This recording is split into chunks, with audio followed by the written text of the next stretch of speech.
Hello, my lovelies, and welcome to the Spirit Tarot YouTube channel. If you are new, welcome back. If you are a returning viewer, I'm Rin, and today we are going to do a tarot tag video. So this is the All About Tarot 2022 tarot tag from the Hermit's Cave. I will link them in the description box so you can go check them out. There are 12 questions, and I will separate the questions out into chapters in the video so that if you ever want to come back and look for a specific thing, or if you want to skip to a specific thing, you can do that. But there's 12 different questions. So without any further ado, let's dive into question number one. So, question number one is, what was your first deck and how did you acquire it? Now, I actually have here my very first deck. This is a vintage Rider-Waite-Smith tarot deck from the 70s. And it's actually a very interesting story of how I acquired this deck and how I got started in tarot altogether. So it was 1995. I was a teenager, and in the 90s, tarot, everybody knew what tarot was in a manner of speaking, but tarot was not as popular or as accepted as it is today. And I had some very conservative parents.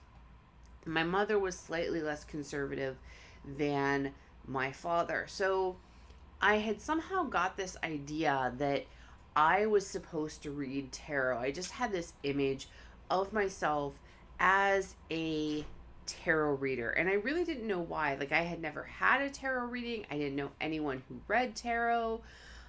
It was just this sort of idea. Like, I must have seen something on TV or that. And I got this idea in my head that I really wanted to read tarot. But I knew that with my parents being super conservative, that it probably wasn't going to happen. But I plucked up the courage to ask my mother one day. I can remember I was sitting on my bed in my room. She was at my bedroom door, and I was like, "Hey, Mom, like, I really would like to get a tarot deck and learn to read tarot." And she's like, "Why?" And I'm like, "To be honest, I don't know. I just feel like it's something I want to do. I've just had this urge that I really would like to get a deck and start reading." Now, back in the day, in the 90s, you really didn't have a lot of options as far as decks went. So, to my surprise, my mother goes, "Well, your father and I have a tarot deck. Before you were born, we used to have parties with our friends and we'd get out the deck and just, nobody actually among their circle actually read tarot, so to speak, but they owned a deck. They had the little white book that came with it, and they would just, get that out, lay out the cards, read the book to interpret it, and that was something that they would do at parties with their friends before I came along, which was in the 70s. Hence why I know that this is a vintage 70s tarot Rider-Waite-Smith tarot deck, because that's when they got it. That's when they were having these parties and hanging out with their friends before they had me. And so my mother was like, "You know what? I will ask your father if you can use the deck." And I was like, yeah, Dad's never gonna, like, first of all, I was floored that my father had ever been in the vicinity of a tarot deck. If you knew my father, that's just beyond comprehension. And I was like, yeah, there's no way. Like, I know how my dad is. There's no way. A while later, and I don't remember how long later it was. It might have been a week or two. I'm in my room. My mom comes in and she tosses this deck down on my bed. It still had the tuck box, which by now I have thrown away because it was completely dilapidated by the time I had this deck for years. Like, it wasn't, you guys know how tuck boxes are. They're not great anyhow. By the time my parents gave it to me, they got it in the 70s. They gave it to me in 95. The tuck box was already dog-eared and had seen better days. And so I keep this deck in a tarot bag because it just, that box was not going to continue to hold this deck. Just was not going to happen. But so she gave me their deck. It was not a matter of like, oh, you can borrow it, oh, you can use it. She was like, yeah, your dad says you can absolutely straight up have this deck and, knock yourself out. Again, this was the 90s, so there really weren't a lot of resources. You couldn't just, go online and look up tarot meanings and that. So all I had to start out with was this deck and the little white book that came with it. Eventually, and I do not even remember how, because there was no like bookstore close to me. The library didn't have any books on tarot. And I don't even remember how I came to it, but somehow I came across a used copy. It might have been at a yard sale or a flea market. I came across a used copy of Arthur Waite's book, The Pictorial Key to Tarot, and I had that. And honestly, if you use the Rider-Waite Smith, then it's worth a read just so you see what his intentions were. But I honestly don't consider that like a good book to learn tarot from. I have very different viewpoints than Mr. Waite. Uh, yeah, I'm not a fan. Not a fan. And actually, my first couple of years reading tarot went very slow. And really, I was like, oh, this is just something I do because I feel like I want to do it, but yet I'm not connecting to the deck and the cards and that because I just never really.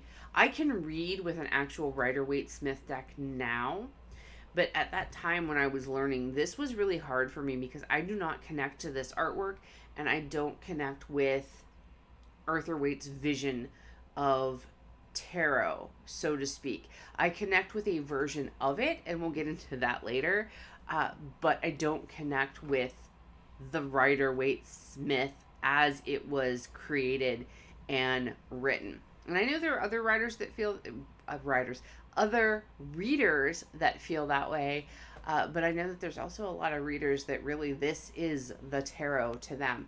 It is not to me. But this is my actual first deck that it's a deck from the 70s that I got in 95 from my parents, and this was the very first deck that I started working with and learning with.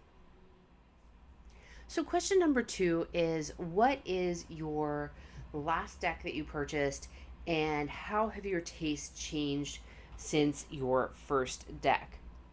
Well, let's look at the deck that I just purchased most recently.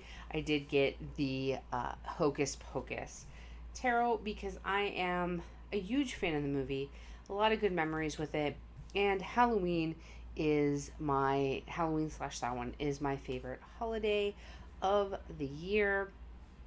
This card is so pretty. I love that card. There's a lot of great cards in this deck. So this is my most recent purchase, and I do have a walkthrough of this deck here on the channel. If you want to go check that out, I'll try to remember to link it in the description also. But how have my tastes changed since that first Rider-Waite Smith deck? Well, I never really connected with the Rider-Waite Smith. Honestly, there's only 2 versions of the Rider-Waite Smith that I ever really read with. The one is I do have a mini in a tin Radiant Rider-Waite that sometimes I will use as a travel deck. And I have the, is it called the Tarot Original 1909? I have the circular edition. And I think it's my love for circular decks that gets me to read with that one, not the fact that it's a Rider-Waite Smith. Now, while I didn't really have a choice back then in my first deck. When I asked my mother if I could learn to read tarot, I had no idea how I was going to come about a deck. Remember, this is 1995. This is pre-Amazon. We lived in a small town in southwestern Pennsylvania. The nearest mall was like over 30 minutes away. It did have a bookstore in it, but that particular bookstore did not sell anything tarot. We didn't get a Barnes & Noble until I think around 1999, maybe 2000, which is the first time I had seen tarot decks in a store. So I had no clue how I was going to even get a deck when I asked. And So I just went with what was available. I had the Rider-Waite-Smith, so I worked with the Rider-Waite-Smith. But I never really liked the actual Rider-Waite-Smith deck. But I do like decks that are in the Rider-Waite-Smith system. This is a pip deck. And again, this is not my preference. I can read pips. I do read playing cards in addition to tarot cards. So it's not that I can't read pips. It's just that I prefer, with my tarot decks, I prefer a fully illustrated deck. That is my preference. I do have some pip decks. I do read with them. Usually, though, they're really like I have to be in the mood or it has to be thematic for what I'm doing, because I do greatly prefer fully illustrated. I do have one Marseille style deck that I read with, but generally speaking, I like things that are Rider-Waite-Smith clones in the Rider-Waite-Smith system, but are not the Rider-Waite-Smith deck. So this is my most recent deck, the Hocus Pocus Tarot, and those are my current tastes in tarot. Question number 3 is, why tarot? And this one will be pretty straight and to the point.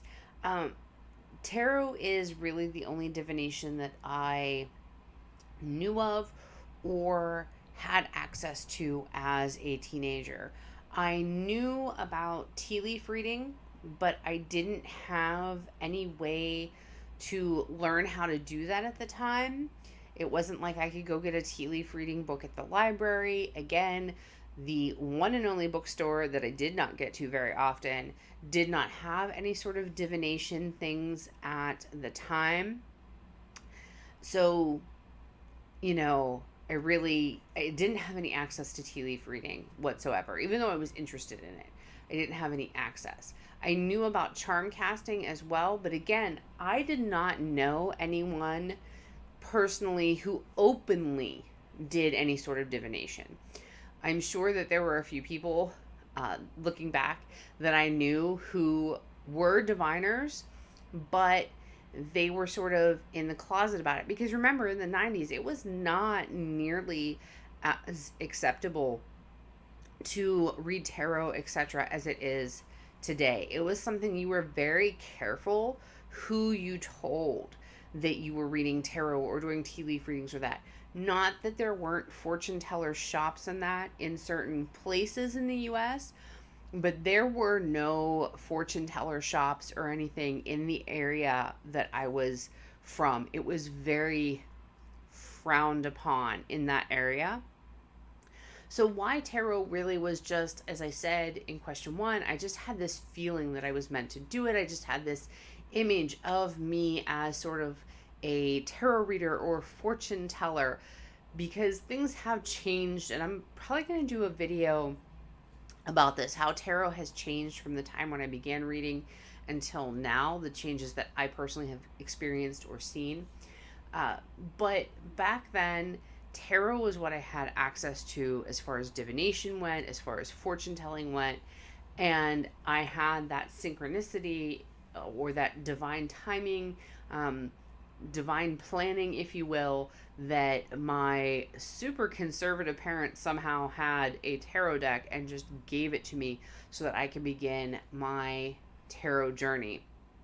And again, I cannot express how, like, without you knowing my parents, I cannot express how strange that whole situation was. And I really felt that it was so meant to be that I would read tarot. And then, as time went on, I branched out and I do lots of different divination methods now. I read tarot, I read oracle, I read playing cards, I read Sigankarya, I read the Gypsy Witch fortune telling cards, I read dice, astro dice, and just regular dice. I have started tea leaf reading. I cast charms now.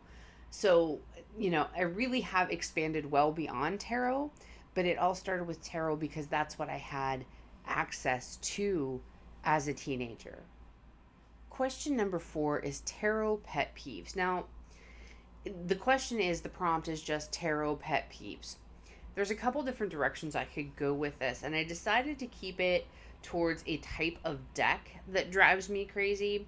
And this is just a personal opinion. If you love this style of deck, then by all means, read with them to your heart's content, create them to your heart's content.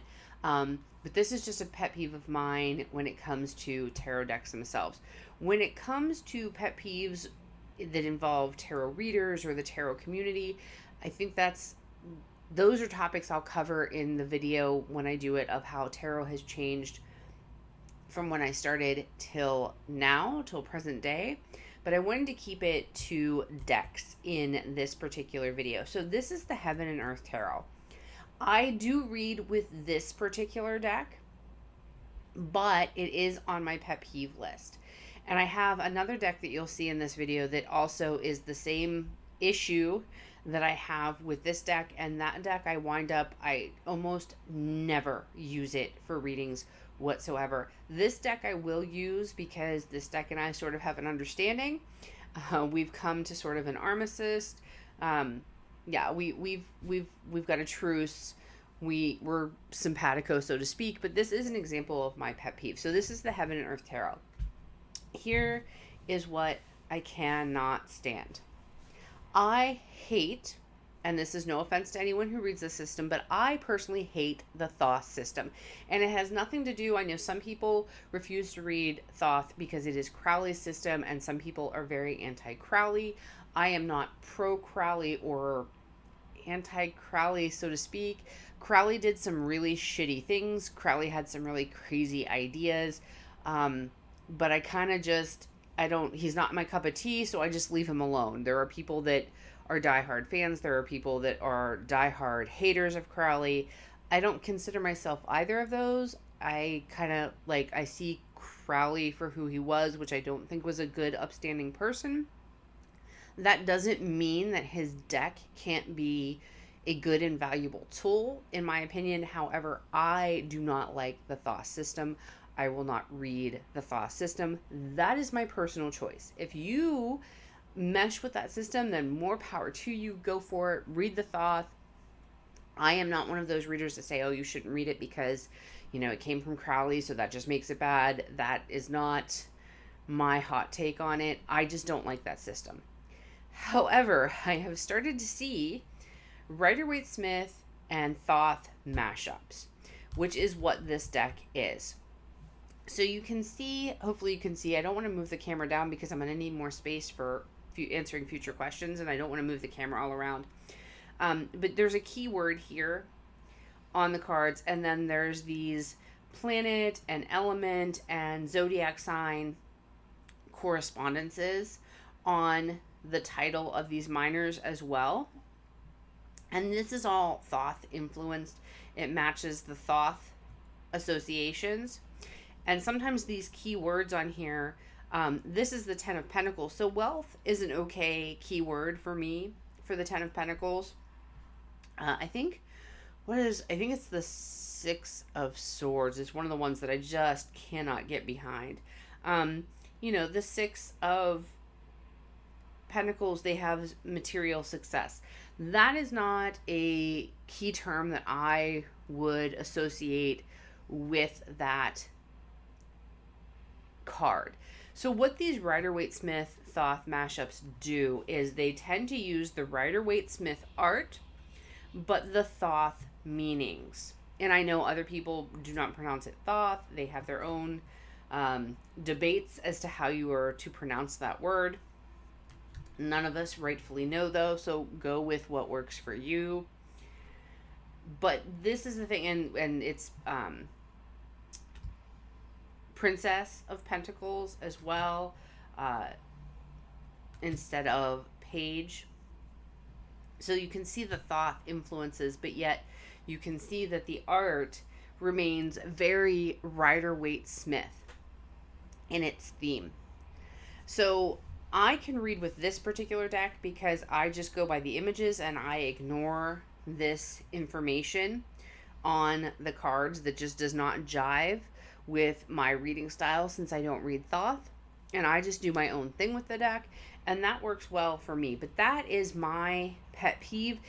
I don't mind it so much if publishers would be clear that they've done this in the descriptions of the deck, I'd have a lot less problem with it.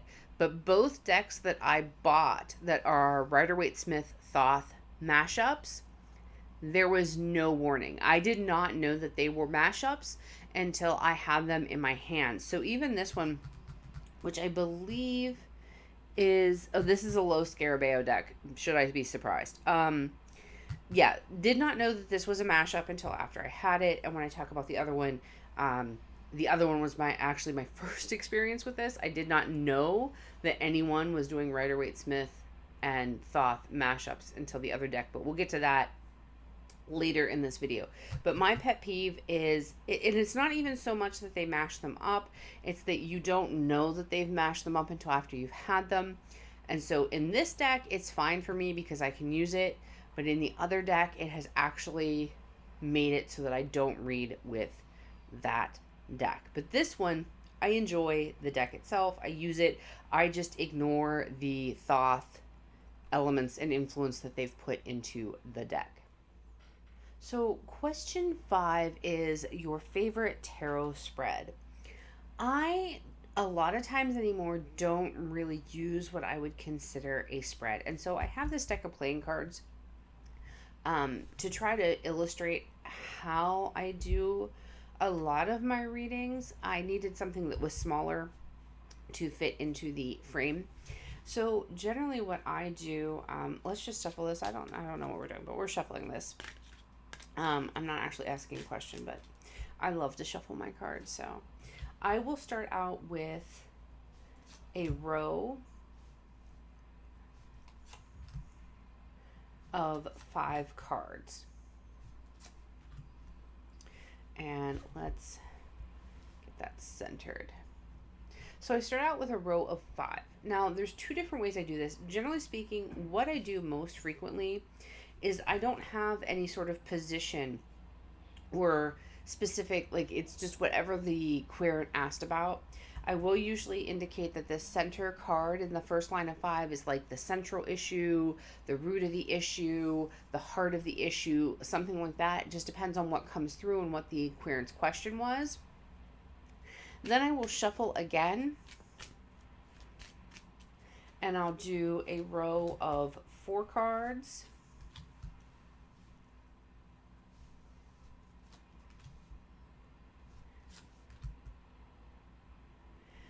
I'll interpret that however it comes through.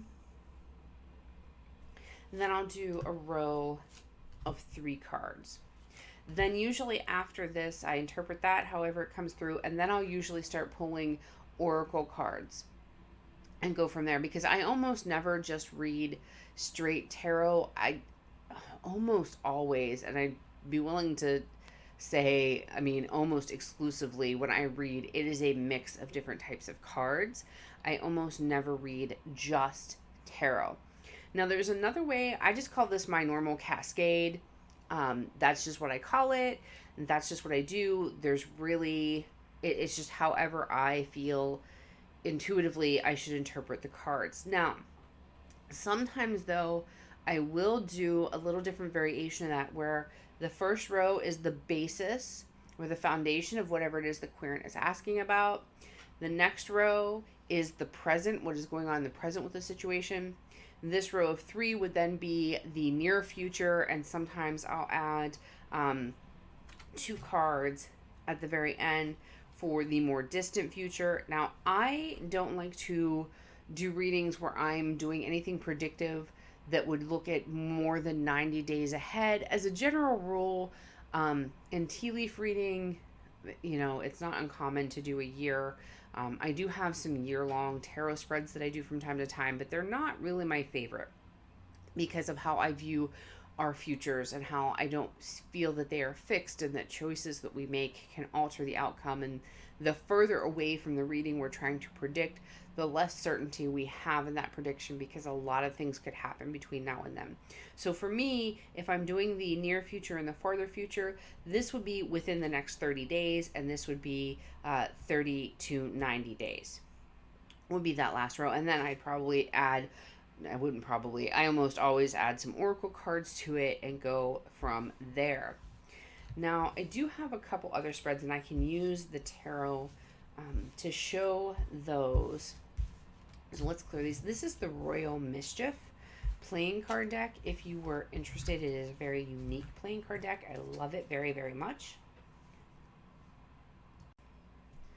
Two of my favorite readings that I do that you can book through my Etsy shop or through my website, and both will be linked in the description box, is either my what are their true feelings for you, or what is it they want to say to you readings. And if you ever had one, you will know that I sort of have not so much a spread, but a methodology that I use for those. We start off with 5 tarot cards. I don't know who this is for, but apparently there is a transition going on with what they want to say or what they want to convey that they feel. If this was actually for someone, I'm just throwing cards at random. So I start out with 5 tarot cards about, depending on what you're asking, if you're asking what they feel, what their true feelings are, or what it is they want to say to you but feel that they can't or shouldn't for whatever reason. I start out with 5 tarot cards. Again, like the other, that this is sort of the central issue, theme, root of the matter, heart of the matter, etc.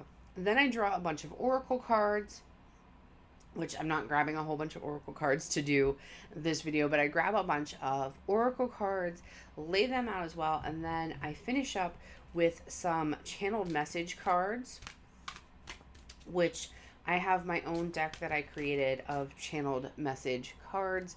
They are not for sale yet, but they will be available for sale, just like my coffee oracle is.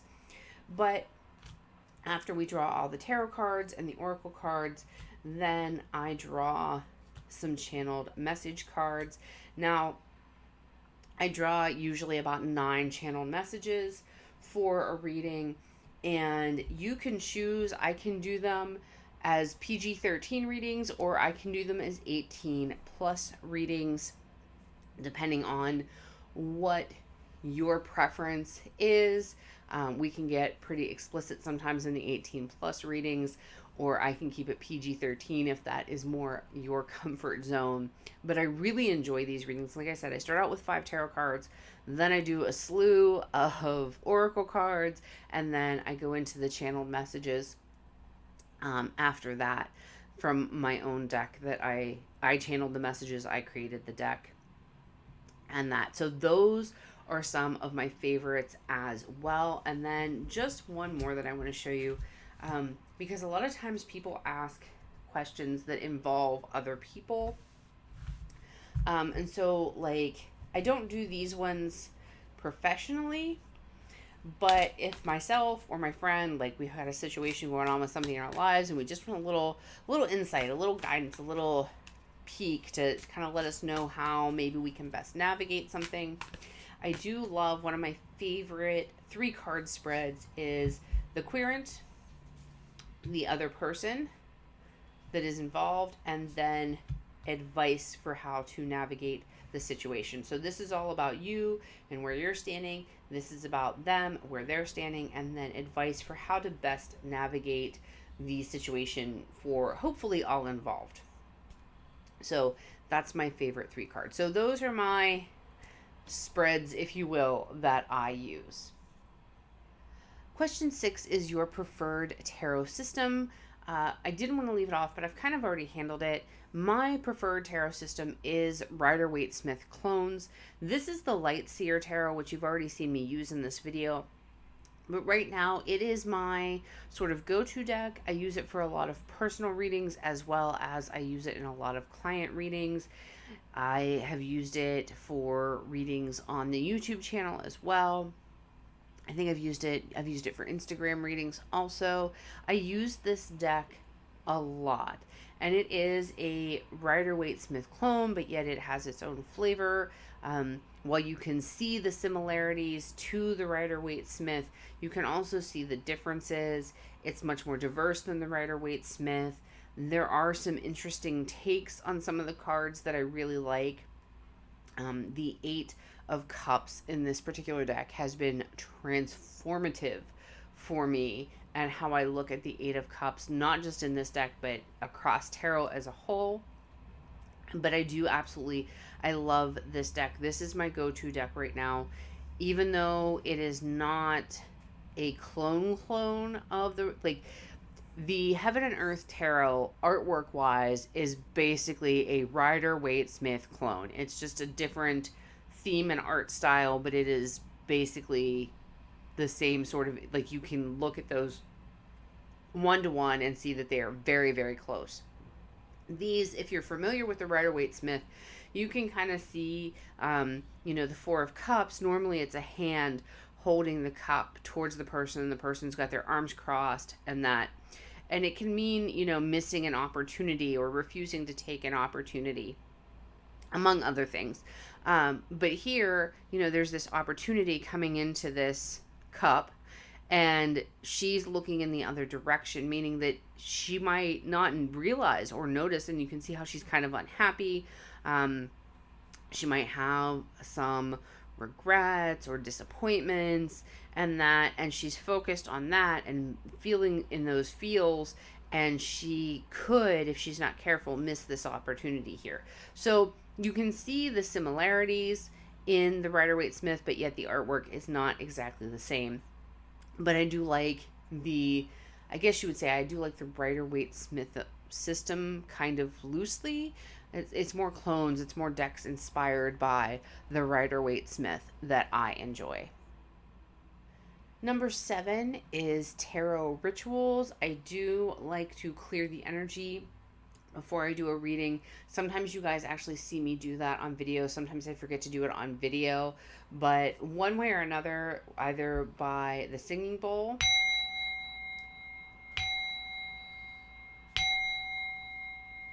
by smoke cleansing, or by Reiki, I do like to clear the energy of the space before I do a reading. I also have a tendency to knock on decks 3 times to clear the deck, especially if I'm doing readings for multiple people or on different topics. I also like to ground and center after readings. I find that very helpful. And I do like, from time to time, to give my deck a good cleaning. I like to completely put them back in order. And I also like to do a lot of shuffling of my decks. But those are most of my tarot rituals. Number 8 asks, how do you use tarot? I like to use it for personal development, spiritual development, gaining insight in a situation, gaining clarity in a situation. I also like to do dream interpretation with tarot. I like to do past life readings with tarot. And I do divination and fortune telling as well. I know that for a while in tarot, there was really a push to get away from fortune telling as part of tarot, but it is part of tarot, and I will, use tarot for that, as well as all of the other wonderful things it can do, like dream interpretation, shadow work, past lives. You can even contact your future self or your higher self, gaining insight into a situation, all of that. I use tarot for all of it.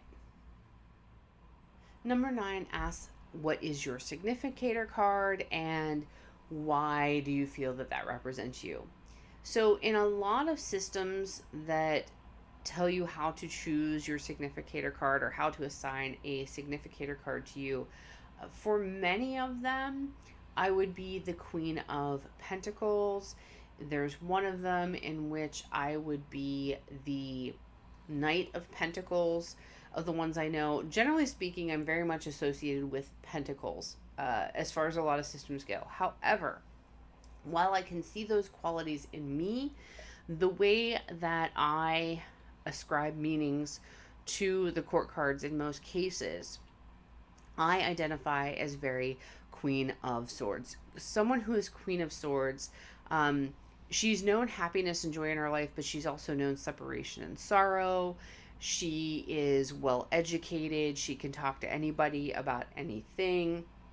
She likes to teach and share what she has learned and what she knows. She sees the big picture a lot of the times. She looks at things from an analytical and a rational perspective.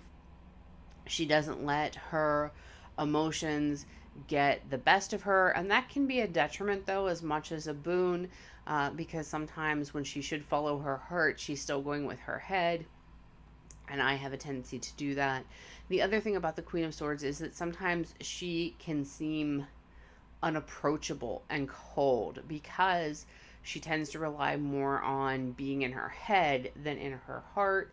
And I know that some people have told me that, I kind of have resting bitch face sometimes. Okay, not sometimes, all the time. And that sometimes I can come across, like, if you don't know me, if you haven't talked to me, if you just see me, sometimes people get the idea that I'm not approachable, just because of I have this Queen of Swords energy about me. But like the Queen of Swords, if she comes off that way, she very often is not actually that way. And again, I'm just using she because we're referring to myself and I use feminine pronouns. When it comes to the court card, they can refer to any gender. It just so happens that the Queen of Swords and I happen to be depicted. She happens to be depicted as female, and I use female pronouns. But once you actually approach, like if you can get past that seeming of cold and that seeming unapproachable, she is the kind that she will talk to anybody about anything, and she does love to share the knowledge that she has accumulated, and often will talk your ear off, because remember, swords are about not just the intellect but communication as well. So that is why I identify with the Queen of Swords.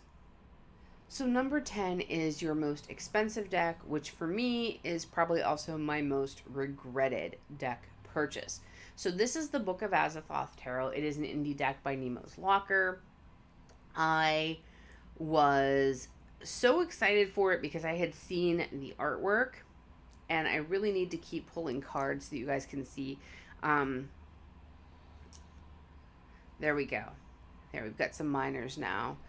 So you can see that at the top, they do have a keyword.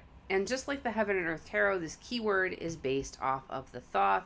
These symbols on the cards are also based off of the Thoth system. Now, at the time that I purchased this, Nemo's Locker had not yet created the guidebook. And another thing about this is the deck itself is expensive.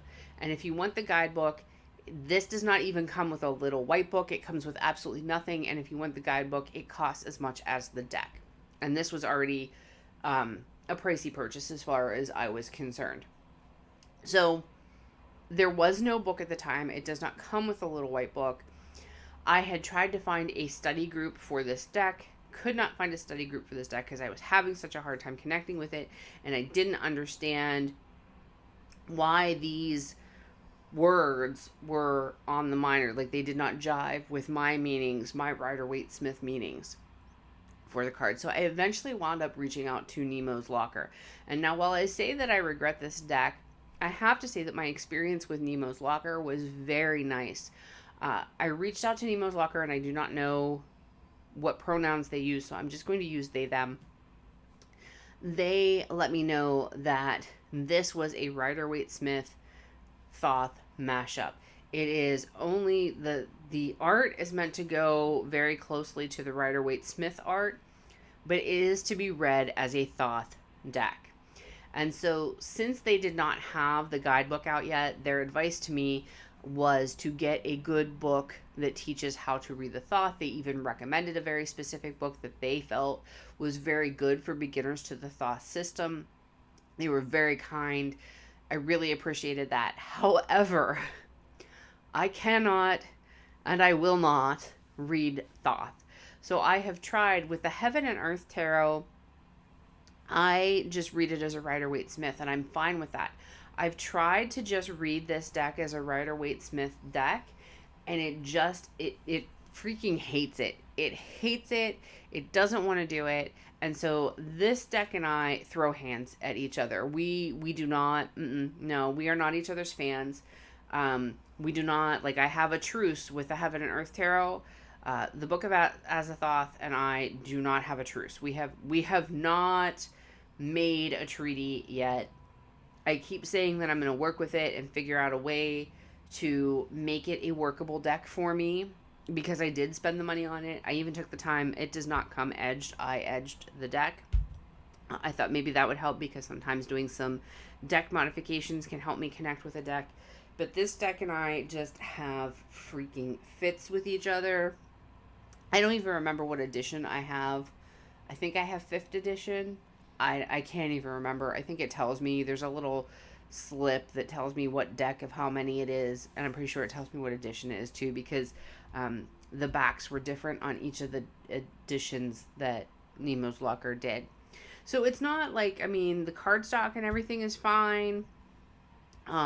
It's not that there's anything wrong quality wise. The art, I still like the artwork. I find it very interesting. But as far as reading with it, we've not signed a treaty yet. We have not figured out a way to cohabitate yet. Maybe this year. I feel like this is a spooky season deck, and so that's usually when I try to pull it out and work with it.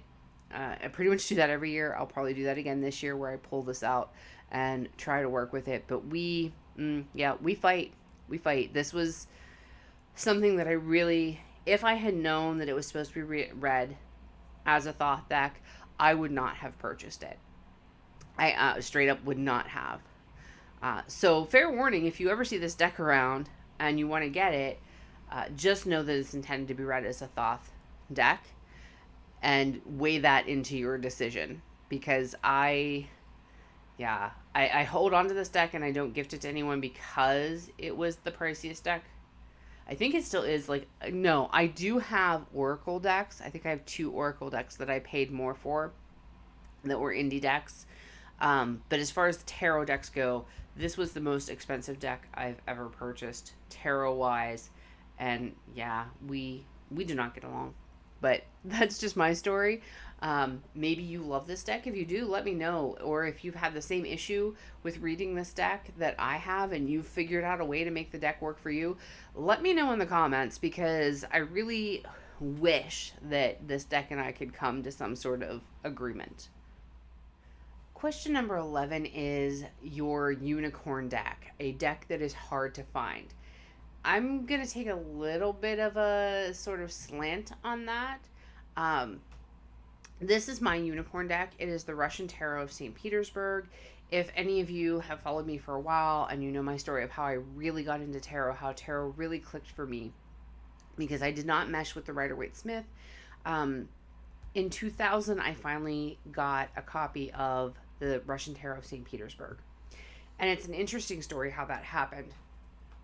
Again, I really don't think anyone can say that I wasn't meant to read tarot. The way that I got my first tarot deck, I used that from 95 until I got this deck. This deck is what made tarot really, really click for me. And this is when I could really start doing readings. My readings before this were very by the book. They were dry.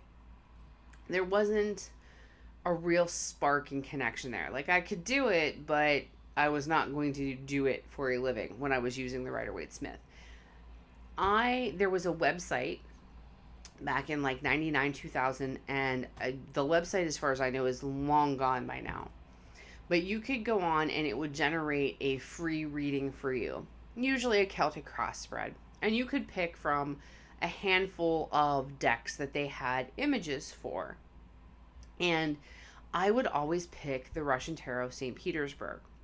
Well, in 2000, we finally got a metaphysical shop in the biggest town near me.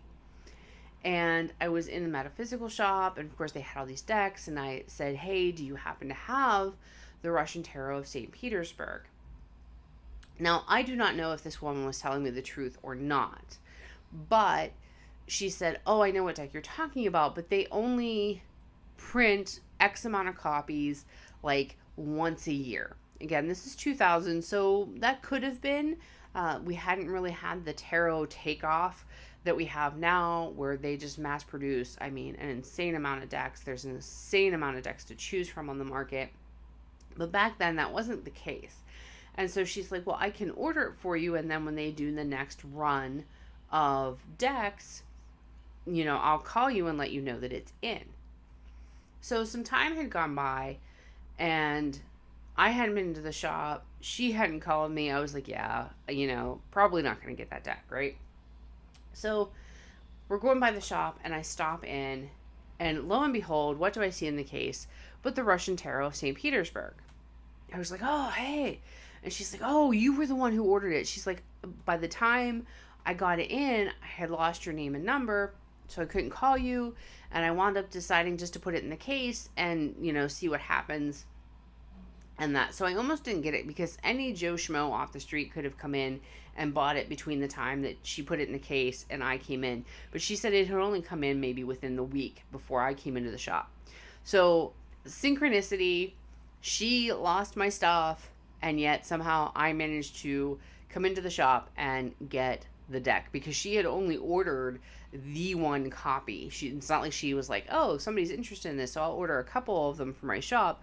She ordered one copy of the deck, and I just happened to come into the shop and get it before somebody else had bought it up. So this was a deck that was very hard to find back then. It is not hard to find now. It is still in print, and they don't only print it once a year at this point. This is actually my second copy of the deck. If I would have thought about it, I probably should have pulled out my first copy in order to show y'all. But I have my original copy from 2000.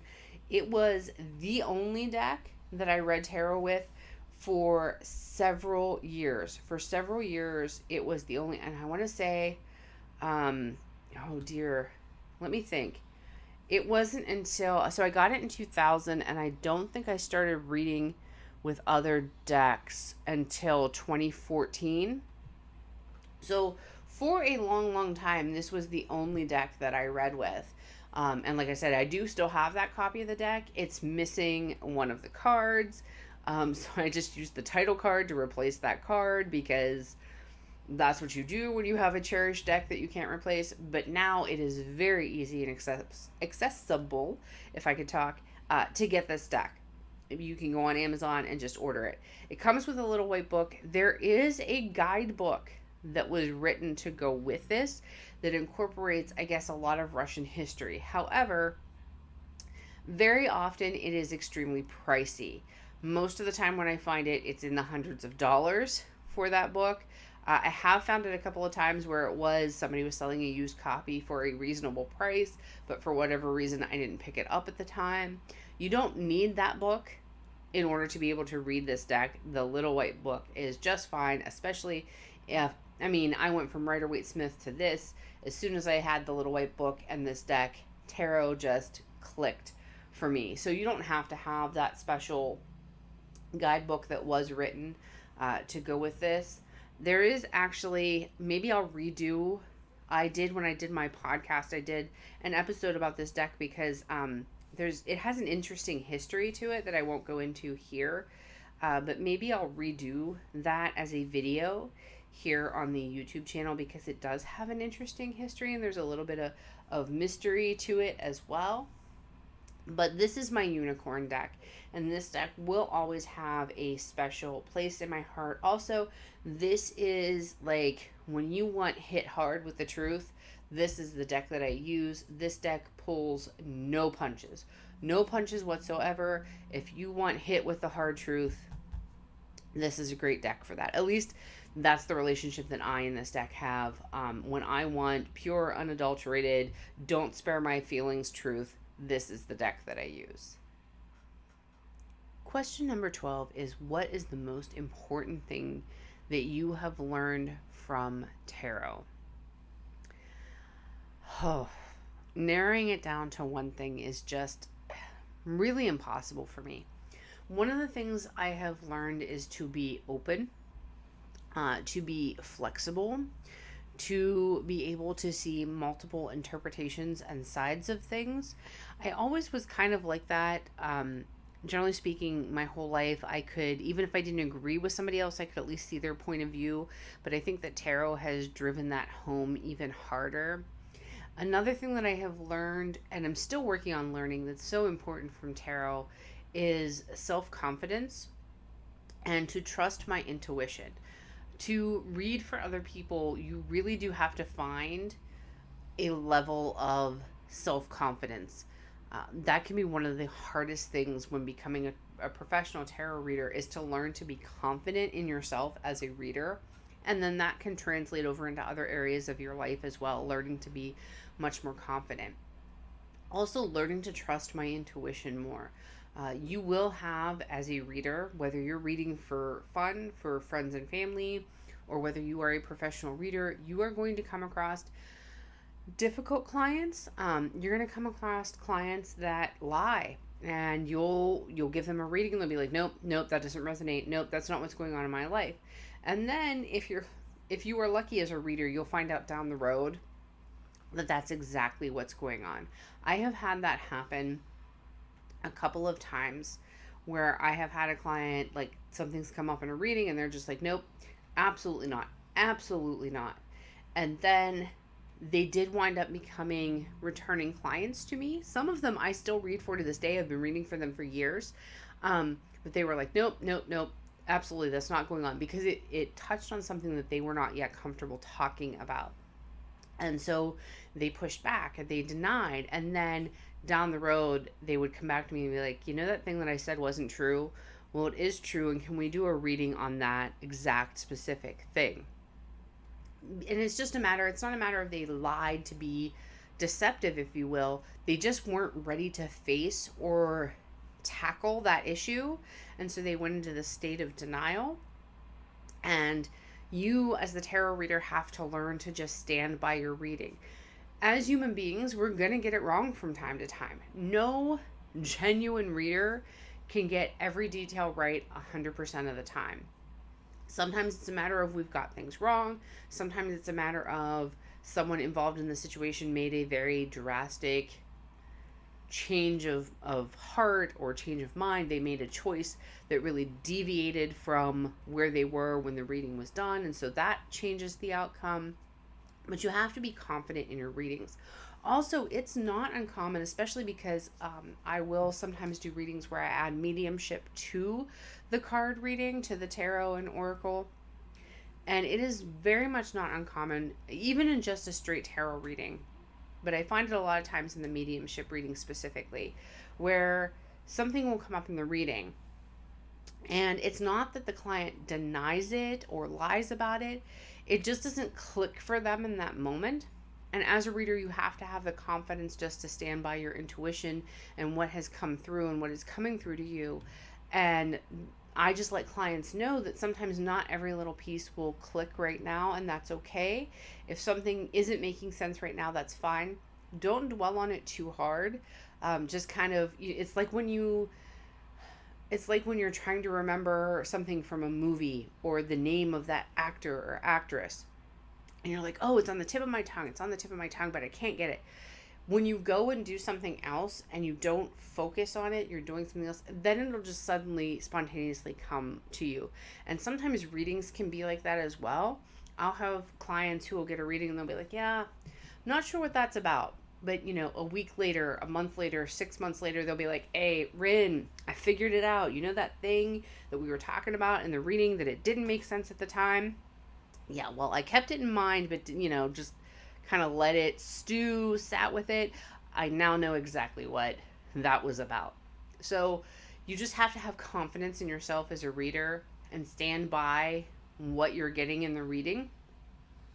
Because more than likely, your first impression is usually the right impression. Again, we can all get it wrong sometimes. And, if that happens and you get that wrong, that's okay. It's not the end of the world. You just go, okay, was there something I could have done differently? Was there a different way could I have interpreted that? You just strive to do better. You don't let it knock you down a peg, so to speak. You just let it keep you humble, because we are all human beings at the end of the day, and we're all going to be wrong from time to time. But most of the time, more often than not, your first impression and your intuition is going to give you the answer, the thing at the time of the reading. You just have to trust that eventually it will click for the client. And sometimes it just won't, and that's just the way it is, and you can't take that personally. So those are some of the most important things that I have learned from tarot over the years.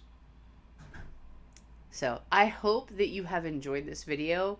I have not done tarot tags on YouTube for a long, long time. I don't even have any prior to this one on this channel. Let me know what you think of tarot tags. I'm probably going to do a few more of them to see what you guys think, but let me know your thoughts, feelings, opinions. If you want to answer any of these questions that were in this tarot tag, go ahead and leave them in the comments, because I would love to hear your answers to these questions. We can talk about them, have a grand old time. But if you did enjoy this, please give it a thumbs up so that I know. If you have not already, please subscribe, because it helps me out so much more than you know. And until I see you in the next video, my lovelies, blessings to you wherever your journey finds you.